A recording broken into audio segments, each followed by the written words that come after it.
Hello everyone, a very warm welcome to Allen digital.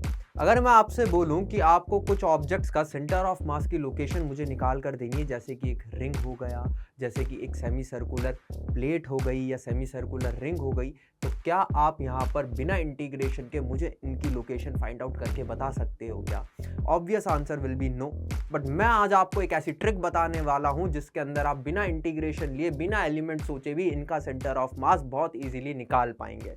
तो शुरू करते हैं बिना किसी देरी के साथ।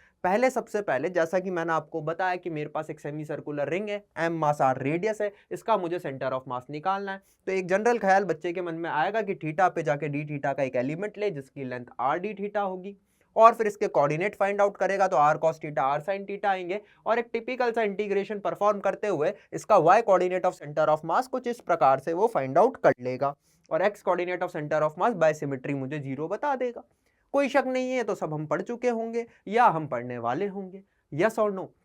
वहीं अगर मैं बात करूं कि एक मेरे पास सेमी सर्कुलर प्लेट है, एम मास आर रेडियस की सेमी सर्कुलर डिस्क है, इसका अगर मुझे सेंटर ऑफ मास निकालना है तो क्या करेंगे? तो वही जनरल ख्याल कि यहां पर एलिमेंट सोचना पड़ेगा, तो यहां पर कुछ इस प्रकार से एक के ऊपर एक रिंग स्टैक करते हुए इस प्रकार से हम एलिमेंट के बारे में सोचते हैं। मतलब हम यहां क्या करते हैं, आर पे जाकर डी आर का एक एलिमेंट लेंगे, इसको वाइड ओपन करके इसका एरिया निकालेंगे, पाई आर लेंथ आएगी, डी आर यहाँ पे विड्थ आएगी, फिर इसका डीएम मास निकालने के बाद ये टिपिकल इंटीग्रेशन यहां पर मैं परफॉर्म कर कर इसका सेंटर ऑफ मास का वाई कोऑर्डिनेट निकाल लूंगा। एक्स कोऑर्डिनेट सिमेट्री से यहां भी मुझे 0 पता ही है। अगर मैं आपको बोलूं ये सब बवाल नहीं करना है, एलिमेंट के बारे में नहीं सोचना है, इंटीग्रेशन परफॉर्म नहीं करना है और सीधे सेंटर ऑफ मास एक लाइन में निकाल कर दे दें, तो क्या मजा नहीं आने वाला है? क्या कहते हो दोस्तों? ट्रिक बताऊं? तो ट्रिक क्या है? ट्रिक छुपी हुई है पैपूस थ्योरम में। पैपूस एक मैथमेटिशियन थे जिन्होंने 2 थ्योरम दी, इसके अंदर हमारी ट्रिक है। थ्योरम 1 ये है बेटा, और थ्योरम 2 ये है। इनके बारे में देखते हैं, जानते हैं। तो थ्योरम 1 के बारे में देखते हैं। बेटा इसमें जिसका आपको सेंटर ऑफ मास कैलकुलेट करना है वो कर्व लो।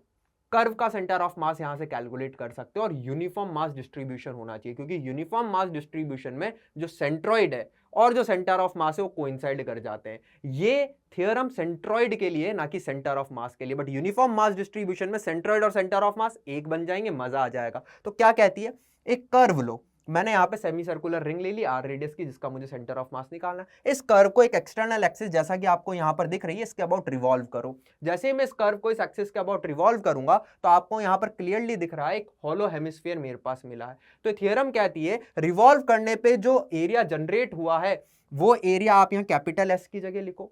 जो कर्व आपने लिया था जिसको रिवॉल्व करा था उसकी लेंथ स्मॉल एस की जगह लिखो, और जो इसका सेंट्रॉइड होगा, उस कर्व का सेंट्रॉइड, वो कितना डिस्टेंस चला इस रेवोल्यूशन के अंदर, वो यहां पे d1 की जगह लिखो। तो मैंने मान लिया इसका सेंट्रॉइड जो है वो स्मॉल आर दूरी पर है। अब जब मैं इसको घुमाऊंगा तो आपको क्लियरली दिख रहा है कि जो सेंट्रॉइड है वो कितना डिस्टेंस चलेगा बेटा, एक सेमी सर्कल लेंथ चलेगा। तो ये डिस्टेंस यहां पर पाई आर हो जाएगी, पाई इंटू स्मॉल आर।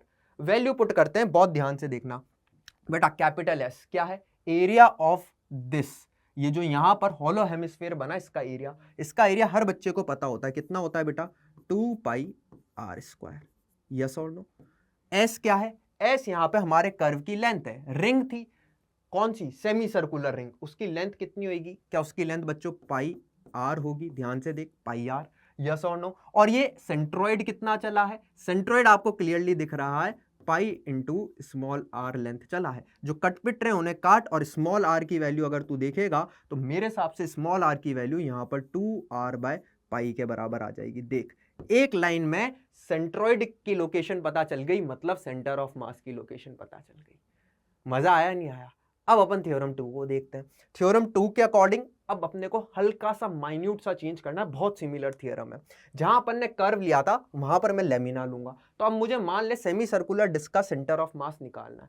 तो इस लेमिना सेमी सर्कुलर डिस्क को एक्सटर्नल एक्सिस के अबाउट वही रिवॉल्व करेंगे। तो रिवॉल्व करने पर अब यहां पर सॉलिड हेमिस्फीयर बनेगा। तो रिवॉल्व करने पे जो वॉल्यूम जनरेट हो रही है वो वॉल्यूम आपको यहां लिखनी है। एरिया आपको उस लेमिना का लेना है जिसको आप रिवॉल्व कर रहे हो, और d2 क्या है? Distance travelled by the centroid of that lamina. तो यहां पर मैं मान लेता हूं कि r दूरी पर इसका सेंट्रॉइड लाई करता है। सेमी सर्कुलर डिस्क, इसको घुमा, इसको तू जैसे ही घुमाएगा तो तुझे क्लियरली दिखेगा कि जो सेंट्रॉइड है वो यहां पर एक सेमी सर्कल में चला है आर रेडियस के, तो उसकी लेंथ मिल जाएगी ना, पाई आर चला है। अब वॉल्यूम पुट कर दे, वॉल्यूम कितनी आई? ये सॉलिड हेमिस्फीयर, क्या इसकी वॉल्यूम 4/6 पाई आर क्यूब होगी, ध्यान से देख। एरिया किसका लेना है, सेमी सर्कुलर डिस्क का। सेमी सर्कुलर डिस्क का एरिया कितना होगा बेटा, वो हो जाएगा पाई आर स्क्वायर बाई 2, यस और नो। और ये चला कितना है, सेंट्रॉइड, सेंट्रॉइड आपको क्लियरली दिख रहा है, चला है पाई आर। तो यहां से अगर मैं आर की वैल्यू निकालूंगा तो क्लियरली आपके पास पता है कितनी आएगी, 4r/3 पाई के बराबर। ओहो, in a single line centre of mass निकल गया। क्या आपको शॉर्ट ट्रिक समझ में आई? क्या इन दो थ्योरम की हेल्प से आप यूनिफॉर्म मास डिस्ट्रीब्यूशन में कर्व और लैमिनास का सेंट्रॉइड यानी कि सेंटर ऑफ मास बहुत इजीली फाइंड आउट कर सकते हैं? तो दो क्वेश्चन आपकी स्क्रीन पर आपकी प्रैक्टिस के लिए दे रहा हूं, जो आपको सॉल्व करने हैं इसी शॉर्ट ट्रिक से और अपने आंसर्स मैच कर लेने हैं। मजा आ गया? बोलो, क्या बहुत इजीली बिना एलिमेंट लिए बिना इंटीग्रेशन परफॉर्म करें इन अ सिंगल लाइन मैंने आपको सेंटर ऑफ मास कैलकुलेट करना सिखाया with the help of the Pappus theorem. Thank you for today.